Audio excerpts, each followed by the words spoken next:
दोस्तों क्या आप जानते हो कि audio system biomedical sensor current sensing circuit या फिर एडीसी सर्किट में एक ऐसा सर्किट यूज किया जाता है जो सिग्नल के डिफरेंस को एम्पलीफाई करता है, जिसे हम डिफरेंशियल एम्पलीफायर सर्किट कहते हैं।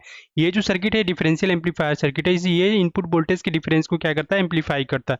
राइट, करंटली 6 वोल्ट और 5 वोल्ट इसका इनपुट वोल्टेज है, तो इसका डिफरेंस 1 वोल्ट आएगा, तो उसका आउटपुट देखोगे कि 1 वोल्ट आपको मिल रहा है। अभी जो R1 R2 R3 R4 की वैल्यू इक्वल है, तो इसलिए इसका गेन 1 है, बेसिकली यूनिटी गेन की तरह काम कर रहा है। राइट, अब इसका जो आउटपुट है ये पॉजिटिव निगेटिव का डिपेंड करता है कि किस टर्मिनल पे वोल्टेज हाई है।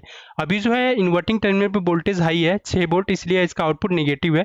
सपोज कि मैं इस नॉन टर्मिनल का वोल्टेज अगर हाई कर देता हूँ 7 वोल्ट ना, उस केस में आउटपुट पॉजिटिव वोल्टेज आपको देखने को मिलेगा 1 वोल्ट। राइट, सपोज कि अभी गेन आप 1 से ज़्यादा चाहते हो, तो उस केस में आउटपुट वोल्टेज का फॉर्मूला होगा R4 divided by R2 multiply with the voltage difference. Right, condition ये है कि R3 और R4 रजिस्टर की वैल्यू सेम होनी चाहिए और R1 R2 के रजिस्टर की वैल्यू सेम होनी चाहिए। अगर सपोज कि हमें गेन 2 का चाहिए, अगर मैं R4 की वैल्यू 2K कर देता हूँ, तो उस केस में आपको 2 वोल्ट नहीं देखने को मिलेगा, मतलब सिमेट्रिकल आपको गेन नहीं देखने को मिलेगा। राइट, क्या करना होगा कि आपको R3 और R4 की वैल्यू सेम रखनी पड़ेगी, तभी आपको गेन क्या होगा, सिमेट्रिकल देखने को मिलेगा। तो अभी गेन 2 हो गया, तो 2 मल्टीप्लाई विथ 1, तो यहाँ पे आपको 2 वोल्ट देखने को मिल रहा है, क्योंकि गेन इस टाइम पे क्या हो गया, 2 हो गया। R3 R4 की वैल्यू सेम होनी चाहिए, R1 R2 की वैल्यू सेम होनी चाहिए। तो ये सिंपल डिफरेंशियल एम्पलीफायर सर्किट का वर्किंग है।